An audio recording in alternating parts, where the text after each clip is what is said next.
Chapter 4. Appointed a Banhorse, could he be content? Name equal to heaven, he's still not appeased. The gold star of Venus left the depths of the cave dwelling with the handsome Monkey King, and together they rose by mounting the clouds. But the cloud somersault of Wukong, you see, is no common magic. Its speed is tremendous. Soon he left the gold star far behind, and arrived first at the South Heaven Gate. He was about to dismount from the cloud and go in with Deva Shivradrak, leaving Pang, Lu, Ko, Bi, Ding, Jing, Zhang, and Tao, the various divine heroes. They barred the way with spears, scimitars, swords, and halberds, and refused him entrance. The Monkey King said, "What a deceitful fellow that gold star is! If old Monkey has been invited here, why have these people been ordered to use their swords and spears to bar my entrance?" He was protesting loudly when the gold star arrived in haste. "Old man," said Wukong angrily to his face, "why did you deceive me? You told me that I was invited by the Jade Emperor's decree of pacification. Why then did you get these people to block the heaven gate and prevent my entering?" "Let the great king calm down," the gold star said, laughing. "Since you have never been to the hall of heaven before, nor have you been given a name, you are quite unknown to the various heavenly guardians. How can they let you in on their own authority? Once you have seen the heavenly Deva, received an appointment, and had your name listed in the immortal register, you can go in and out as you please. Who would then obstruct your way?" "If that's how it is," said Wukong, "it's all right. But I am not going in by myself." "Then go in with me," said the golden star, pulling him by the hand. As they approached the gate, the gold star called out loudly, "Guardians of the heaven gate, lieutenants great and small, make way. This person is an immortal from the region below, whom I have summoned by the imperial decree of the Jade Emperor." The Devarja Vedrak and the various divine heroes immediately lowered their weapons and stepped aside, and the Monkey King finally believed that he had been told. He walked slowly inside with the gold star and looked around, for it was truly his first ascent to the region above, his sudden entrance into the hall of heaven, where 10,000 shafts of golden light whirled as a coral rainbow, and 1,000 layers of hollowed air diffused mist of purple. Look at that South Seven Gate, in deep shades of green, from glazed tiles were made, its radiant battlements adorned with treasured jade. On two sides were posted scores of celestial sentinels, each of whom, standing tall beside the pillars, carried bows and clutched banners. All around were sundry beings in golden armor, each of them holding halberds and whips, or wielding scimitars and swords. Impressive may be the outer court, overwhelming is the sight within. In the inner hall stood several huge pillars, circled by red-whiskered dragons whose golden scales gleamed in the sun. There were, moreover, a few long bridges. Above them crimson-headed phoenixes circled with soaring plumes of many hues. Bright mist shimmered in the light of the sky. Green fog descended, obscuring the stars. 33 heavenly mansions were found up here, with names like the Scattered Cloud, the Varsavana, the Pankavidya, the Soyama, the Nimarunati.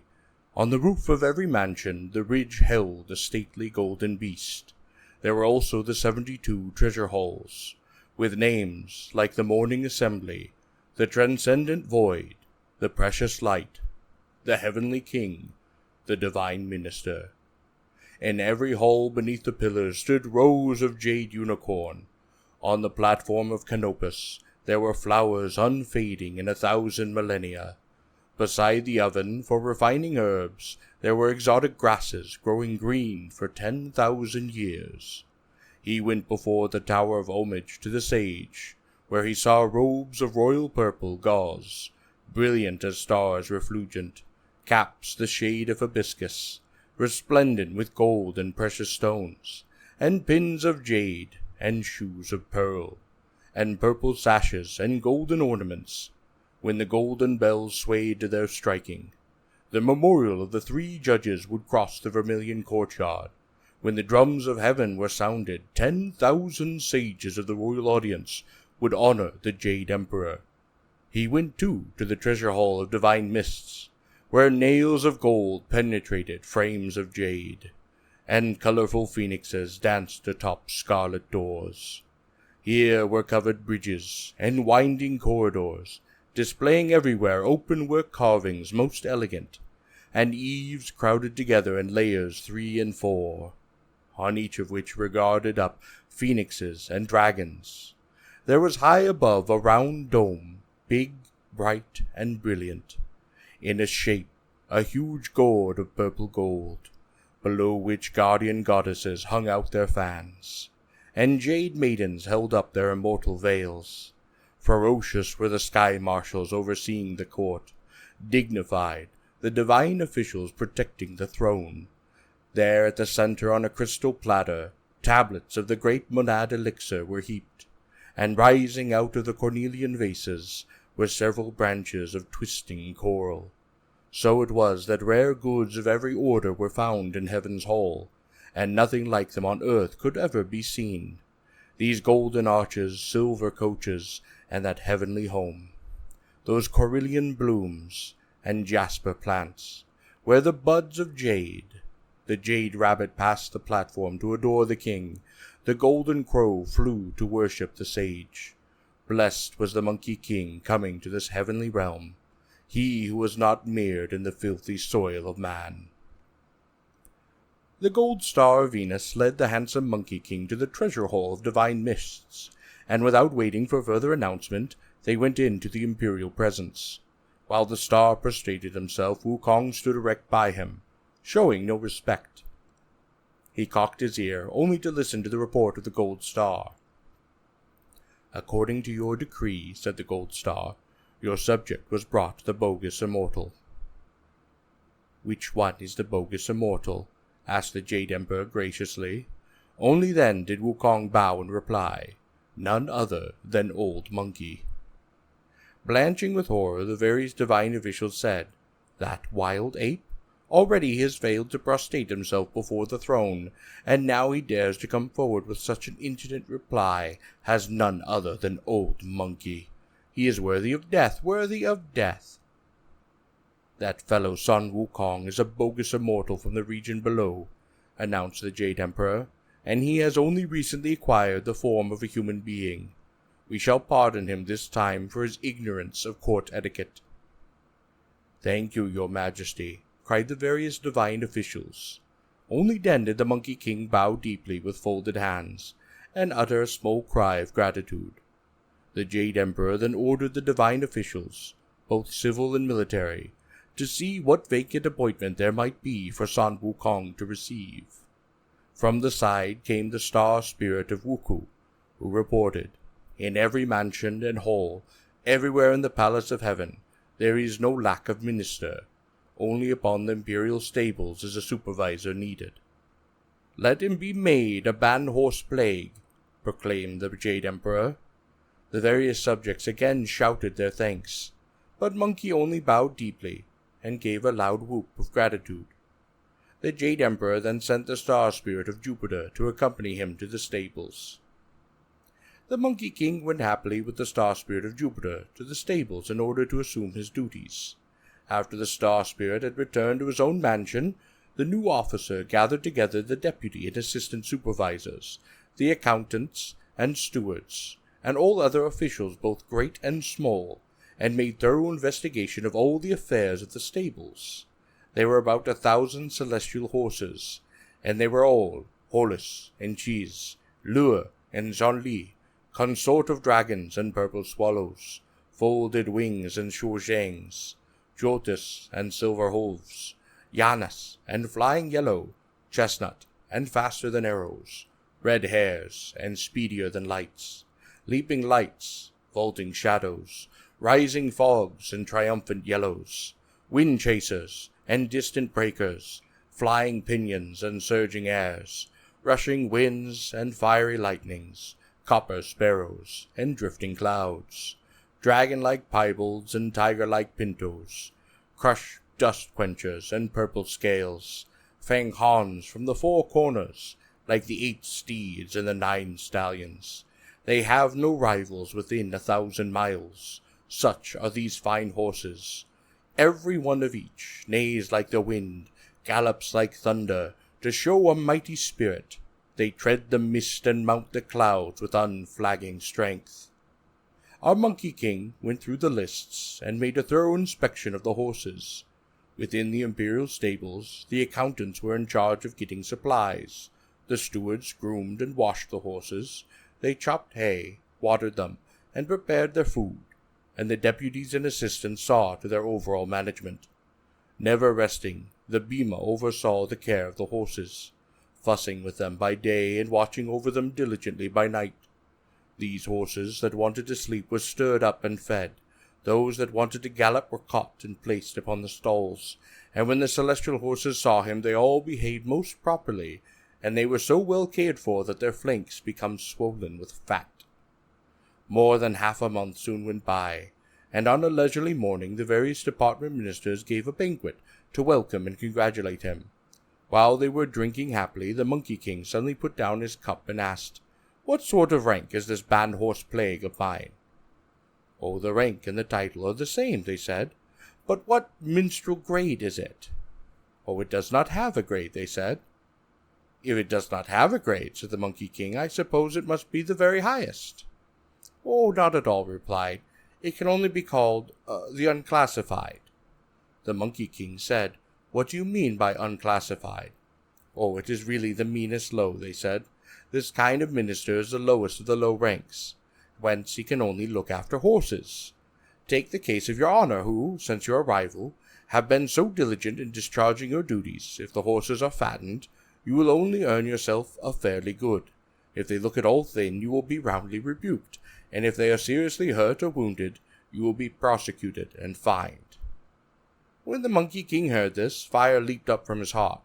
"So that is the contempt they have for Old Monkey," he cried angrily, gnashing his teeth. "At the Flower Fruit Mountain I was honored as a king and a patriarch. How dare they trick me into coming to look after mere horses for them?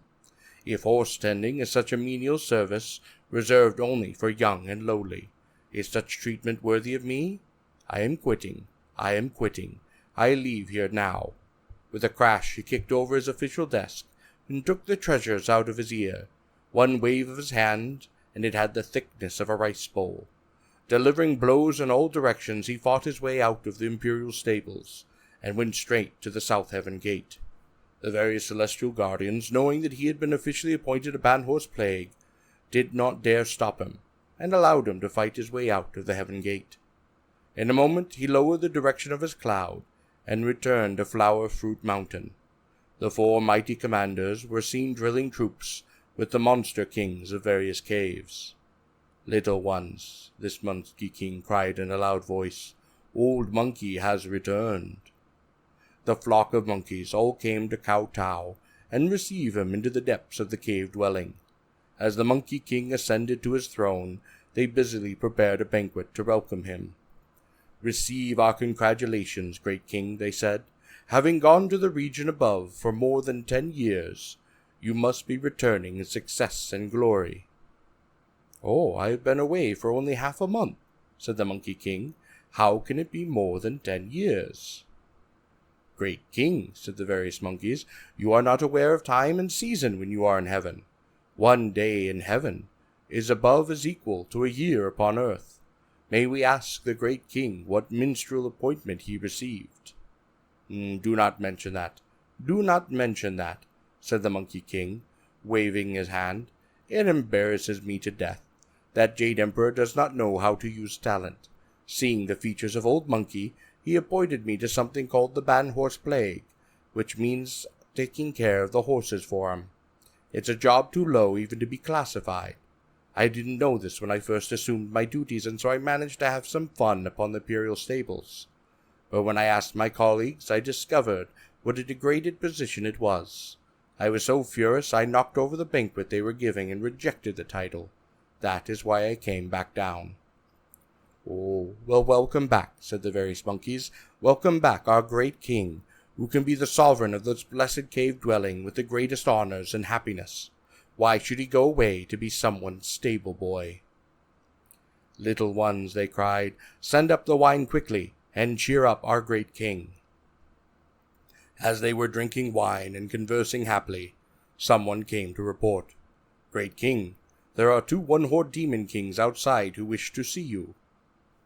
Show them in, said the Monkey King, and the demon kings straightened out their attire, ran into the cave, and did prostrate themselves. Why did you want to see me? Asked the handsome Monkey King. We have long heard that the great king is receptive to talents, said the demon kings, but we had no reason to request your audience. Now we learn that your great king has received a divine appointment, and has returned in both success and glory. We have come, therefore, to present the great king with a red and yellow robe for his celebration. If you are not disdainful of the uncouth and the lowly, we are willing to receive us plebeians. We shall serve you as dogs or as horses. Highly pleased, the Monkey King put on the red and yellow robe, while the rest of them lined up joyfully and did homage. He then appointed the demon kings to be the vanguard commanders, marshals of his forward regiment. After expressing their thanks, the demon kings then asked, since our great king was in heaven for a long time, may we ask what kind of appointment he received? Oh, the Jade Emperor belittles the talented. He only made me something called a Banhorse plague. Hearing this, the demon king said again, Great king has such divine powers. Why should you take care of horses for him? What is there to stop you from assuming the rank of a great sage equal to heaven? When the Monkey King heard these words, he could not conceal his delight, shouting both repeatedly, Bravo! Bravo! Make me a banner immediately, he ordered the 4 mighty commanders, and inscribe upon it in large letters, The Great Sage, equal to heaven. Erect a pole to hang it upon. From now on, address me only as a great sage equal to heaven, and the title Great King will no longer be permitted. The monster kings of the various caves will also be informed, so that it will be known to all. Of this we shall speak no further. We now refer to the Jade Emperor, who held court the next day. The Celestial Master Zhang was seen leading the deputy and the assistant of the Imperial stables to come before Vermilion Courtyard. Your Majesty, they said, prostrating themselves, the newly appointed Banhorse Plague, San Wukong, objected to his rank as being too low, and left the heavenly palace yesterday upon rebellion. Meanwhile, the Devaja Virata, leading the very celestial guardians from South Heaven Gate, also made report. The Banhorse Plague, for reasons unknown to us, has walked out of Heaven Gate. When the Jade Emperor heard this, he made a proclamation. Let the 2 divine commanders and their followers return to their duties. We shall send forth celestial soldiers to capture this monster. From among the ranks, Devaja Li, who was the pagoda bearer, and his 3rd prince, Nat, came forward and presented their request, saying, Your Majesty, though your humble subjects are not gifted, we await your authorization to subdue this monster. Delighted, the Jade Emperor appointed pagoda-bearer Devaja Li Jing to be Grand Marshal for subduing of this monster, and promoted 3rd Prince Nata to be the great deity in charge of the 3-platform assembly of the saints. They were to lead an expeditionary force at once for the region below. Devaja Li and Nata kowtowed to take leave, and went back to their own mansion. After reviewing their troops and their captains and lieutenants, they appointed Mighty Spirit God to be vanguard commander, and the Fishbelly General to bring up the rear, and the General of the Yaxas to urge the troops on. In a moment they left by the South Heaven Gate, and went straight to the Flower Fruit Mountain. A level piece of land was selected for encampment, and the order was then given to the Mighty Spirit God to provoke battle. Having received his order, and having buckled and knotted his armor properly, the Mighty Spirit God, grasping his spreading flower axe, came to Water Curtain Cave. There, in front of the cave, he saw a great mob of monsters, all of them wolves, insects, tigers, leopards, and the like. They were all jumping, all growling, brandishing their swords and waving their spears. "Damnable beast," shouted the mighty spirit god, "hurry and tell the Banhorse plague that I, great general from heaven, have by the authorization of the Jade Emperor come to subdue him. Tell him to come out quickly. Tell him to surrender, lest all of you be annihilated." Then, running pell-mell into the cave, those monsters shouted the report, "Disaster! Disaster!" "What sort of disaster?" asked the Monkey King. "There is a celestial warrior outside," said the monsters, "who claims the title of an imperial envoy. He says he come by the holy decree of the Jade Emperor to subdue you, and he orders you to go out quickly and surrender, lest we all lose our lives." Hearing this, the Monkey King then commanded, "Go and get my battle dress." He quickly donned his red gold cap, pulling upon his yellow gold cuirass, and slipped upon his cloud-treading shoes. He seized the compliant golden hoop rod, and led the crowd outside, and set them up in battle formations. The mighty spirit god opened wide his eyes and stared at the magnificent Monkey King. The gold cuirass worn upon his body was brilliant and bright. The gold cap upon his head glistened in the light.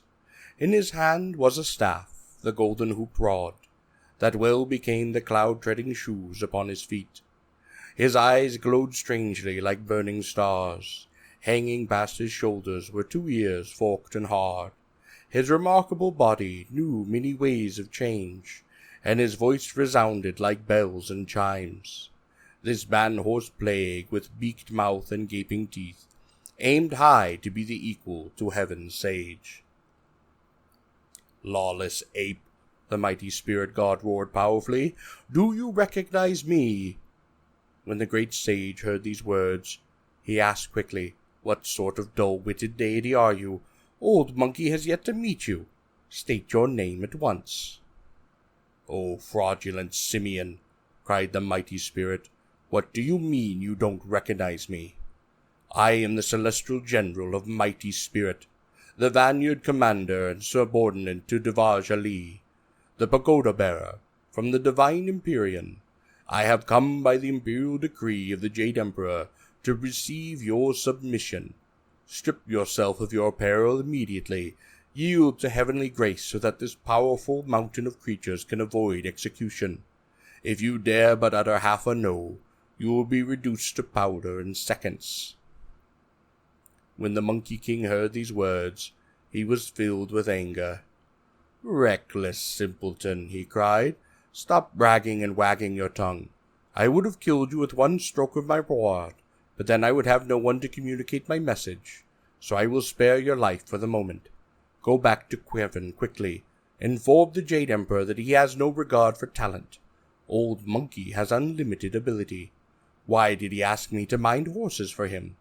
Take a good look at the words upon this banner. If I am promoted according to its title, I will lay down my arms, and the cosmos will then be fair and tranquil. But if he does not agree to my demand, I will fight my way up to the treasure hall of divine mists, and he won't even be able to sit upon his dragon throne." When the mighty spirit god heard these words, he opened his eyes both wide, he facing the wind, and saw indeed a tall pole outside the cave. Upon this pole hung a banner, bearing in large letters the words, "The Great Sage, equal to heaven." The mighty spirit god laughed scornfully 3 times, and did jeer, "Lawless ape, how fatuous can you be, and how arrogant? So you want to be the great sage, equal to heaven? Be good enough to take a bite of my axe first." Aiming up at his head, he hacked upon him. But being a knowledgeable fighter, the Monkey King was not unnerved. He met the blow at once with his golden hoop rod, and the exciting battle was on. The rod was named Compliant. The axe was called Spreading Flower. The two of them meeting suddenly did not yet know their weakness or strength, but axe and rod crashed left and right. One concealed secret powers most wondrous. The other vaunted openly his vigor and might. They did use magic, blowing out cloud and puffing up fog. They stretched their hands, splattered mud and sprayed sand. The might of the celestial battle had its way, but the monkey had boundless power of change. The rod uplifted, a dragon played in water. The axe arrived, a phoenix slicing through flowers. Mighty spirit whose name spread throughout the world, in prowess truly could not match the other one. The great sage whirling lightly his iron staff, could numb the body with one blow upon the head. The mighty spirit god could oppose him no longer, and allowed the Monkey King to aim a mighty blow upon his head, which he hastily sought to parry with his axe. With a crack the axe handle did split in two, and mighty spirit turned swiftly to flee for his life. "Imbecile, imbecile," laughed the Monkey King, "I've already spared you. Go, and report my message at once." Back at the camp, the mighty spirit god went straight to see the pagoda-bearer Devarja. Huffing and puffing he knelt down, saying, "The Banhorse plague indeed has great magic powers. Your unworthy warrior cannot prevail against him. Defeated, I have come to beg your pardon." "This fellow has blunted our will to fight," said Devarja angrily. "Take him out. Have him executed." From the side came Prince Nata, who said, bowing deeply, "Let your anger subside, Father King. Pardon for the moment the guilt of mighty spirit. Permit your child to go into battle once, and we shall know the long and short of the matter." The Devarja heeded the admonition, and ordered mighty spirit to go back to his camp, and to await a trial. This Prince Nata, properly armed, leapt from his camp and dashed to the water-curtain cave. Wukong was just dismissing his troops, when he saw Nata approach fiercely, the dear prince. 2 boyish tufts barely covered his skull.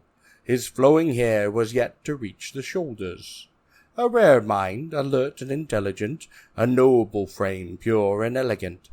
He is indeed the unicorn son from heaven above, truly immortal as the phoenix of mist and smoke. The seed of dragon has by nature uncommon features. His tender age shows no relation to any worldly kin. He carries upon his body 6 kinds of magic weapons. He flies, he leaps, he can change without restriction. Now, by the golden-mouthed proclamation of the Jade Emperor, he is appointed to the assembly, its name, the 3 Platform. Wukong drew near and asked, "Whose little brother are you, and what do you want barging about my gate?" "Lawless, monstrous monkey," shouted Nata, "don't you recognize me? I am Nata, 3rd son of the pagoda-bearer Devarja. I am under imperial commission of the Jade Emperor to come and to arrest you." "Little prince," said Wukong, laughing, "your baby teeth haven't even fallen out, and your natal hair is still damp. How dare you talk so big? I am going to spare your life, but I won't fight you. Just take a look at the words upon my banner, report them to the Jade Emperor above. Grant me this title, and you won't need to stir your forces. I will submit upon my own. If you don't satisfy my cravings, I will surely fight my way to the treasure hall of the divine mists." And lifting his head to look, Nata saw the words, "Great Sage, equal to heaven." "What great power does this monstrous monkey possess," said Nata, "that he dares even claim such a title? Fear not, and swallow my sword." "I will just stand here quietly," said Wukong, "and you can take a few hacks upon me with your sword." Young Nata then grew angry. "Change," he yelled loudly, and he changed at once into a fearsome personage, having 3 heads and 6 arms. In his hands he held the 6 kinds of weapons: the monster-stabbing sword, the monster-cleaving scimitar, the monster-binding rope, the monster-taming club, and an embroidered ball, and a fiery wheel. Brandishing these weapons, he mounted a frontal attack. "This little brother does know a few tricks," said Wukong, somewhat alarmed by what he saw. "But don't be rash, and watch my magic." "Dear great sage," he shouted, "change!" And he too transformed himself into a creature with 3 heads and 6 arms. One waved the golden hoop rod, and it became 3 staffs, which were held with his 6 hands. The conflict was truly earth-shaking, and made the very mountains tremble. What a battle! The 6-armed Prince Nata, the heaven-born handsome stone Monkey King, Meeting each, met his match, and found each to be from same source. One was consigned to come down to earth, the other in guile to disturb the universe. The edge of the monster stabbing sword was quick, the keen monster cleaving scimitar alarmed demon and god. The monster binding rope was like flying snake, and the monster taming club was like the head of a wolf. The lightning-propelled fiery wheel was like darting flame. Hither and thither the embroidered ball rotated.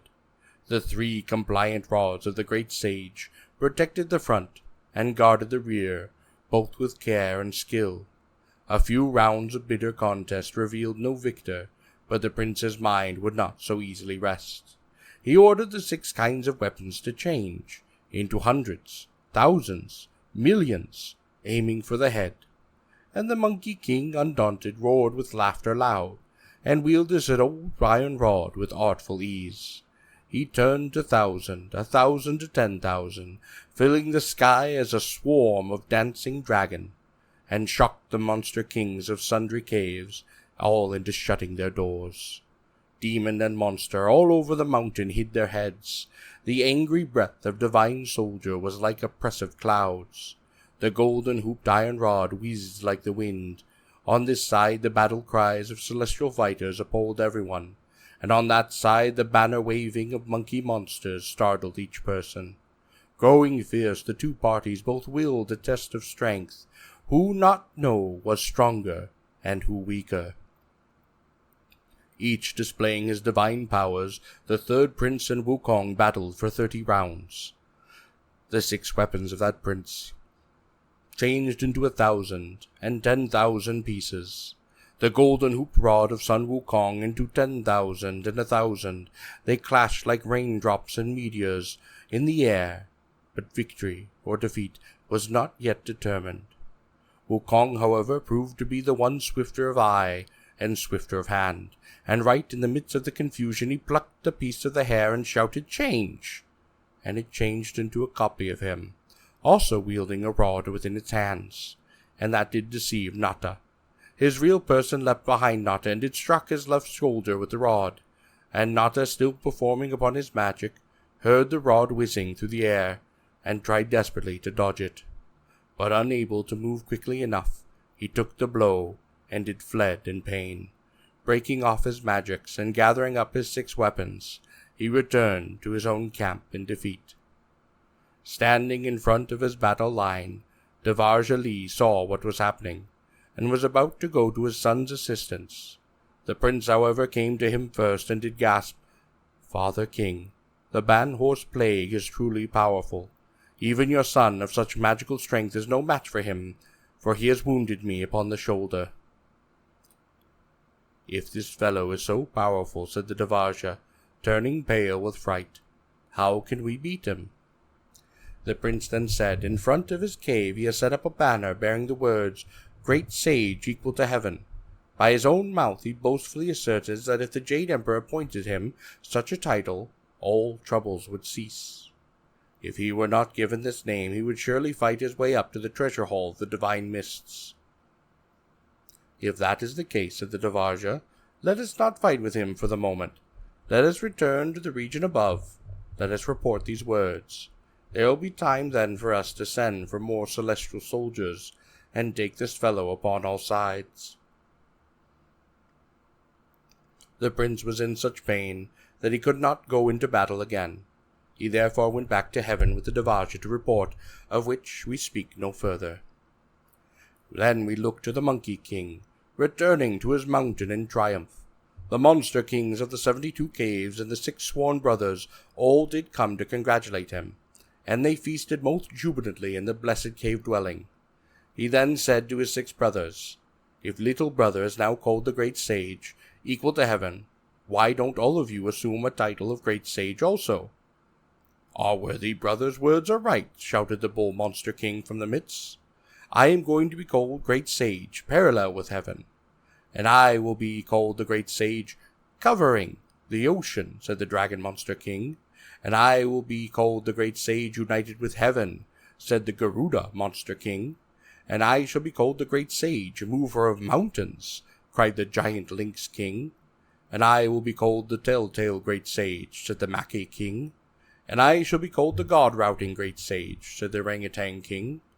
At that moment the 7 great sages had complete freedom to do as they pleased, and to call themselves whatever titles they liked, and they had their fun for a whole day, and then did disperse.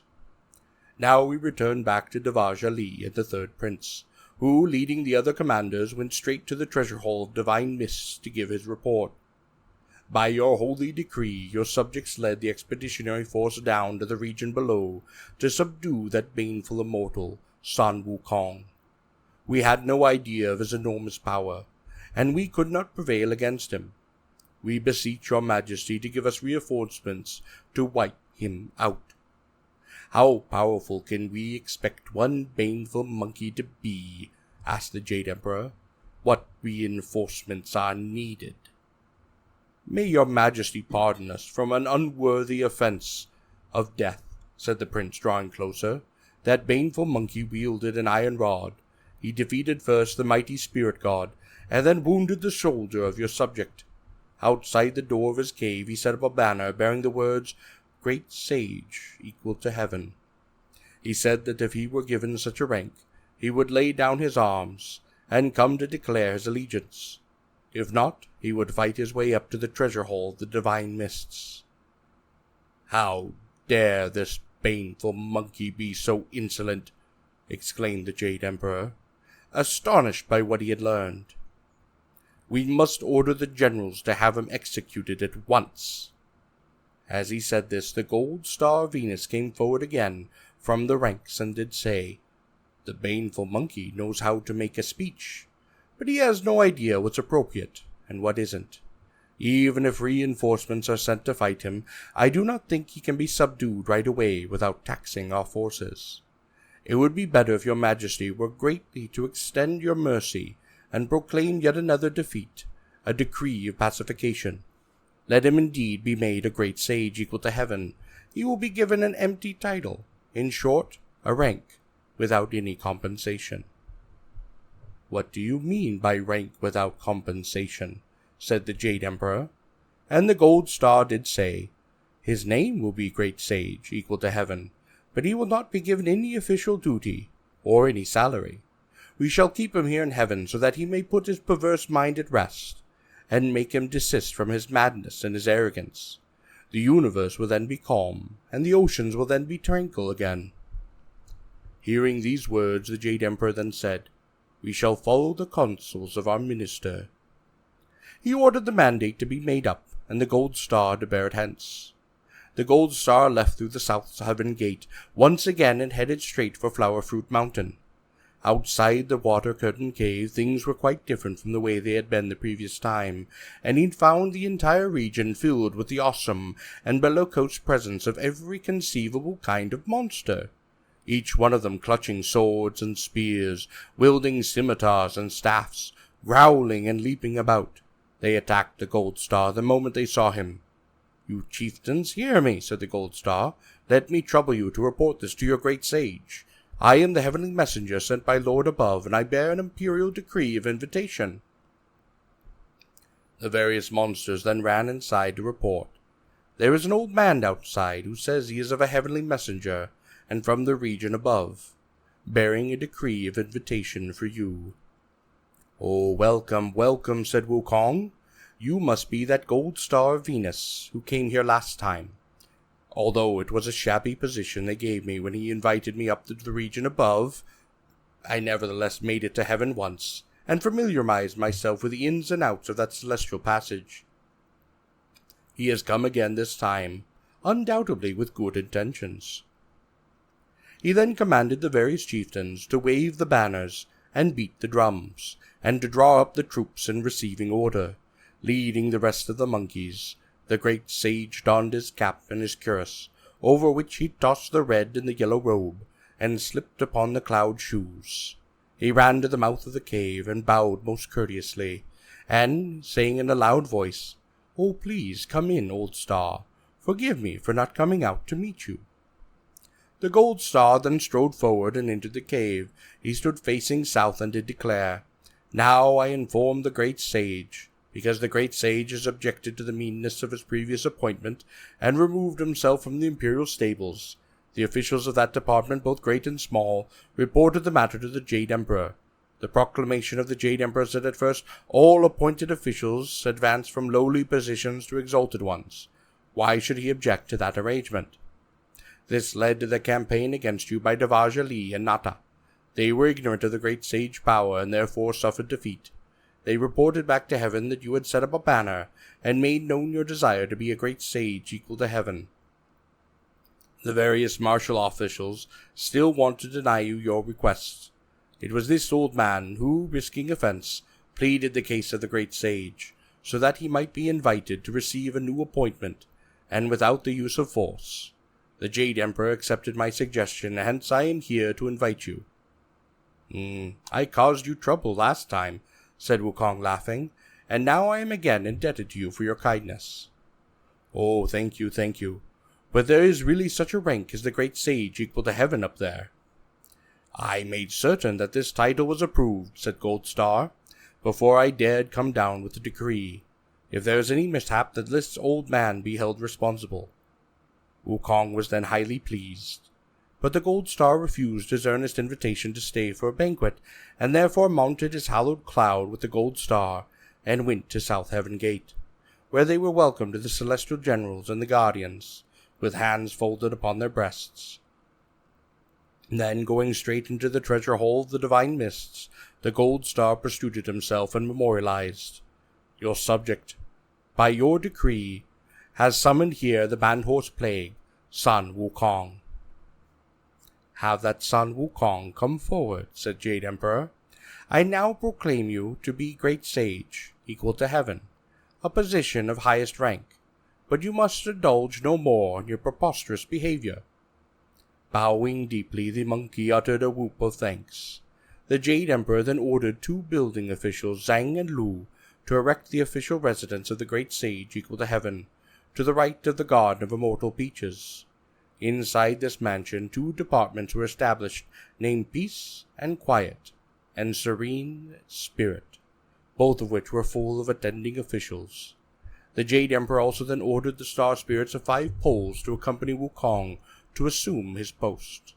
In addition, 2 bottles of imperial wine and 10 clusters of golden flowers were bestowed upon him, with the order that he might keep himself under control and make up his mind to indulge no more in preposterous behavior. The Monkey King obediently accepted the command, and went that day with the Star Spirits to assume his post. He opened the bottles of wine, and drank them with his colleagues, and after seeing the Star Spirits off to their own palaces, he settled down in complete contentment and delight to enjoy the pleasures of heaven, without a slight worry or care. Truly, his name divine, forever recorded in the long life book, and kept from falling into samsara, will long be known.